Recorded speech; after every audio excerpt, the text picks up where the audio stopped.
اچھا لڑکا پکا دوست۔ واجد کے اسکول میں گرمیوں کی چھٹیاں ہو گئی تھیں۔ وہ اپنی امی سے ضد کرنے لگا کہ یہ چھٹیاں گزارنے خالہ کے گھر حیدرآباد چلیں۔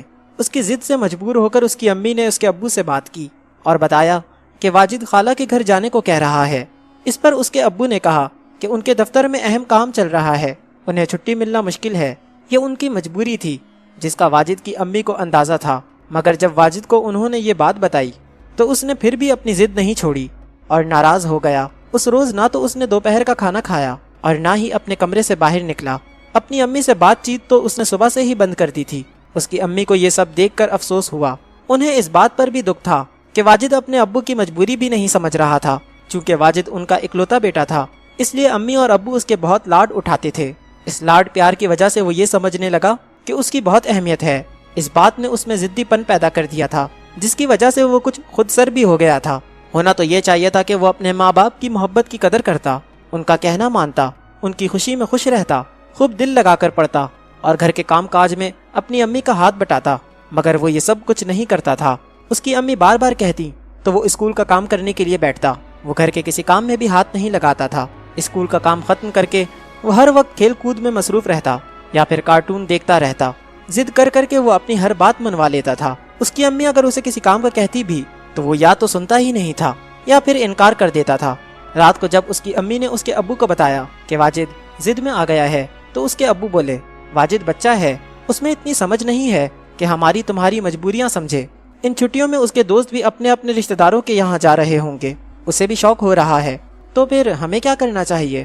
واجد کی امی نے کچھ حیرت سے پوچھا، اس کی خالہ کون سا دور رہتی ہیں؟ کراچی اور حیدرآباد کا فاصلہ زیادہ تو نہیں؟ کل اتوار ہے، اپنی گاڑی میں 2-2.5 گھنٹے میں حیدرآباد پہنچ جائیں گے۔ تم اپنی بہن سے بھی مل لینا، مگر وہ وہاں چند روز رہنا بھی چاہتا ہے۔ اس کی امی بولی، ہم اسے وہاں چھوڑ کر شام تک واپس لوٹ آئیں گے۔ اچھا ہے، وہ ہفتہ 10 دن اپنے کزنوں کے ساتھ رہ لے گا۔ اس کے ابو نے کہا، مگر میرا دل تو اسی میں پڑا رہے گا۔ اس کی امی کچھ الجھ کر بولی، تو پھر تم بھی اسی کے ساتھ وہاں رک جانا۔ اس کے ابو نے کہا، تاکہ آپ یہاں ہوٹلوں کے کھانے کھا کھا کر بیمار پڑ جائیں۔ ٹی وی پر دیکھتے نہیں ہیں کہ ہوٹلوں میں کھانا کس قدر خراب چیزوں سے بنتا ہے، اور ان کا پانی تو بہت ہی گندا ہوتا ہے۔ پیٹ کی کتنی ہی بیماریاں گندے پانی سے لگتی ہیں۔ میں تو وہاں نہیں ٹھہروں گی۔ ہمارا واجد ماشاءاللہ 12 سال کا ہو گیا ہے، چند دن اکیلا بھی رہ سکتا ہے۔ واجد کو جب یہ بات پتہ چلی کہ اس کے امی ابو اسے خالہ کے گھر چھوڑنے کے لیے تیار ہو گئے ہیں تو وہ بہت خوش ہوا اور امی سے ناراضگی ختم کر کے حیدرآباد جانے کی تیاریوں میں مصروف ہو گیا۔ اگلے روز وہ سب لوگ کراچی سے حیدرآباد پہنچ گئے۔ اس سفر میں واجد کو بہت مزہ آیا۔ وہ گاڑی کی پچھلی سیٹ پر بیٹھا مزے سے باہر کے نظارے دیکھتا رہا تھا۔ واجد کی خالہ اس کی امی کی بڑی بہن تھی۔ ان کے 2 بچے تھے، فہیم اور نادیہ۔ فہیم واجد کا ہم عمر تھا، نادیہ دونوں سے چھوٹی تھی۔ دونوں ان سب کو دیکھ کر خوش ہو گئے۔ سب بچوں کے ماں باپ تو ایک دوسرے سے باتوں میں مصروف ہو گئے۔ یہ تینوں بچے مل کر کھیلنے لگے۔ کھیلتے کھیلتے اچانک فہیم کو کچھ یاد آیا۔ واجد میں ابھی آتا ہوں، یہ کہہ کر وہ اٹھا اور کمرے کے دروازے کی جانب بڑھا۔ واجد بھی اس کے پیچھے چل دیا۔ فہیم اپنی امی کے پاس پہنچا۔ وہ دوپہر کے کھانے کی تیاری کے لیے فریج میں سے گوشت وغیرہ نکال رہی تھیں۔ امی، مہمان آئے ہوئے ہیں، آپ نے مارکیٹ سے کچھ منگوانا تو نہیں ہے؟ اس نے کہا، نہیں بیٹا، گھر میں ساری چیزیں موجود ہیں۔ اس کی امی نے بڑے پیار سے کہا، اچھا، میں کسی کام میں آپ کا ہاتھ بٹاؤں؟ فہیم نے پھر پوچھا، کوئی کام ہوگا تو میں تمہیں بلا لوں گی۔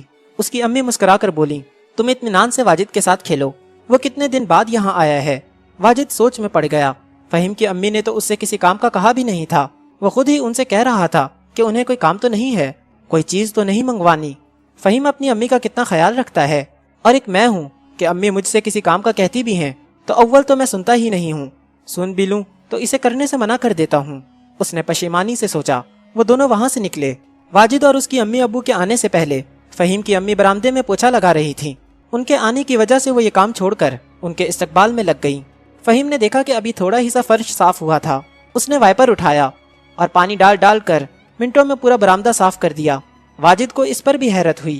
وہ تو گھر میں ٹافیوں، ببل گم، بسکٹ اور چپس کے ریپر جگہ جگہ فرش پر پھینک دیا کرتا تھا۔ کیچڑ میں لت پت جوتے لے کر گھر میں داخل ہو جاتا تھا۔ اس کی امی بیچاری صفائی کرتی پھرتی تھیں اور وہ صفائی میں ذرا بھی ہاتھ نہیں بٹاتا تھا۔ اپنی اس حرکت پر اسے شرمساری محسوس ہونے لگی۔ برآمدے کی صفائی سے فارغ ہو کر فہیم نے ہاتھ دھوئے اور واجد سے بولا، آؤ اب ہم بیٹھ کر مزے سے ویڈیو گیم کھیلیں گے، پرسوں میں گیم کی نئی CD لایا تھا۔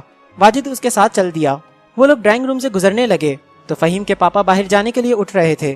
وہ انہیں دیکھ کر مسکرائے اور فہیم سے بولے، میں واجد کے ابو کے ساتھ ذرا باہر جا رہا ہوں، ہم تھوڑی دیر میں آ جائیں گے، کیا آپ گاڑی میں جائیں گے؟ فہیم نے پوچھا۔ نہیں، ہم قریب ہی جا رہے ہیں، ایک دوست کے پاس، پیدل ہی جائیں گے اور کھانے کے وقت تک واپس آ جائیں گے، اس کے پاپا نے بتایا۔ فہیم یہ سن کر جلدی سے اپنے کمرے میں گیا اور وہاں سے 2 چھتریاں لا کر ایک اپنے پاپا کو دی، دوسری واجد کے ابو کو، اور بولا بہت گرمی ہو رہی ہے باہر، بہت تیز دھوپ بھی ہے، بغیر چھتری کے باہر نکلنا مناسب نہ ہوگا۔ نادیہ کو بھی خبر ہو گئی تھی کہ اس کے پاپا اور خالو کسی دوست سے ملنے باہر جا رہے ہیں۔ وہ فٹافٹ فریج میں سے پانی کی 2 چھوٹی منرل واٹر کی بوتلیں لے آئی اور بولی پاپا یہ بھی ساتھ رکھ لیجئے، راستے میں کہیں پیاس نہ لگنے لگے، گرمی کی وجہ سے جسم میں پانی کی کمی ہو سکتی ہے۔ فہیم اور نادیہ کے پاپا نے دونوں بچوں کے سر پر شفقت سے ہاتھ پھیرا اور پھر واجد کے ابو کے ساتھ اپنے دوست سے ملنے کے لیے چل دیے۔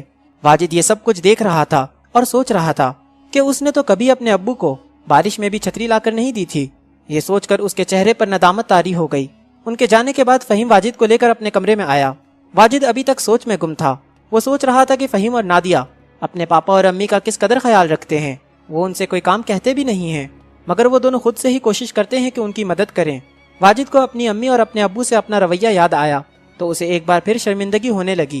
کمرے میں پہنچ کر فہیم نے اسے دیوار پر لگی بڑے اسکرین کے ڈیجیٹل ٹی وی پر پلے اسٹیشن 3 میں گاڑیوں کی ریسنگ والا گیم ڈرائیور سان فرانسسکو لگا کر دے دیا۔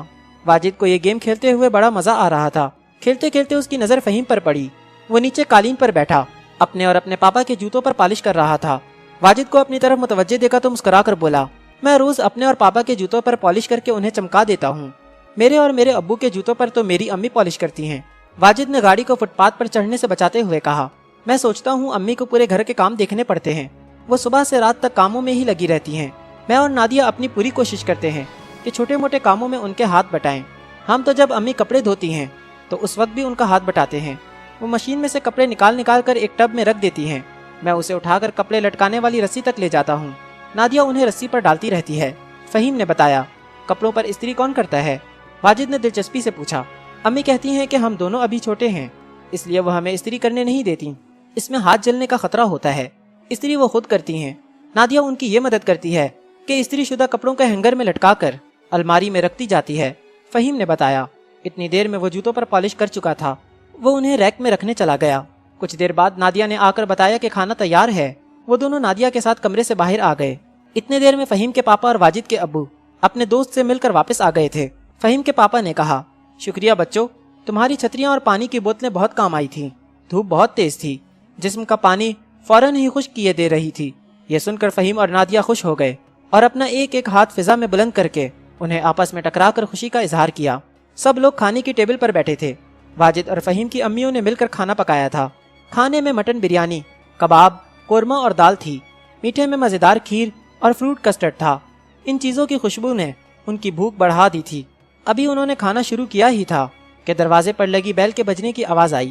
گھنٹی کی آواز سن کر فہیم کے ابو اٹھنے لگے، مگر ان کے اٹھنے سے پہلے ہی فہیم اپنا چمچہ پلیٹ میں چھوڑ کر اٹھ کھڑا ہوا اور بولا پاپا آپ آرام سے کھانا کھائیں، میں جا کر دیکھتا ہوں۔ یہ کہہ کر وہ چلا گیا۔ اسے جاتا دیکھا تو واجد کو یاد آیا کہ گھنٹی کی آواز پر یا تو اس کے ابو یا پھر اس کی امی دروازے پر جاتی تھیں۔ وہ مزے سے بیٹھا رہتا تھا۔ یہ بات یاد آئی تو اسے کچھ افسوس سا ہونے لگا۔ فہیم واپس آیا تو اس نے بتایا کہ اخبار والا اخباروں کے بل کے پیسے لینے آیا ہے۔ امی نے اپنے پرس میں سے پیسے نکال کر اسے دیے، جنہیں اس نے لے جا کر اخبار والے کو دے دیے۔ کھانا بہت اچھا پکا تھا، سب نے خوب سیر ہو کر کھایا۔ نادیہ بولی امی آپ نے اور خالہ جان نے تو آج کمال کر دیا، اتنا مزیدار کھانا بنایا تھا۔ اس کی بات سن کر اس کی امی اور خالہ دونوں مسکرانے لگیں۔ نادیہ کی بات سن کر واجد کو احساس ہوا کہ اس نے تو آج تک اپنی امی کے پکائے ہوئے کھانوں کی کبھی تعریف نہیں کی تھی، الٹا ناک منہ ہی چڑھاتا رہتا تھا۔ کھانے کے بعد بچوں نے تو اپنی اپنی پسند کی کولڈ ڈرنک پی، بڑوں کے لیے قہوہ بننے لگا۔ فہیم اور نادیہ ٹیبل پر سے برتن اٹھا کر کچن میں لے جانے لگے۔ واجد کو یہ دیکھ کر بہت حیرت ہوئی، یہ کام تو امی کا ہوتا ہے، اس نے سوچا۔ اسے ان دونوں بہن بھائی کی حرکتیں بہت عجیب سی لگ رہی تھیں، مگر انہیں دیکھنے میں مزہ بھی بہت آ رہا تھا۔ جب وہ کسی کام میں اپنی امی اور ابو کی مدد کرتے تھے تو ان کے چہرے پر اپنے بچوں کے لیے ایک خاص شفقت اور محبت نظر آتی تھی۔ وہ نہ صرف ان کو شاباش دیتے تھے بلکہ ان کے منہ سے اپنے بچوں کے لیے دعائیں بھی نکلتی تھیں۔ واجد نے دیکھا کہ دونوں نے وہ برتن صرف سنک پر رکھ ہی نہیں دیے تھے بلکہ نادیہ انہیں دھونے لگی تھی اور فہیم انہیں ایک کپڑے سے خشک کر کے برتنوں کے ریک میں رکھتا جا رہا تھا۔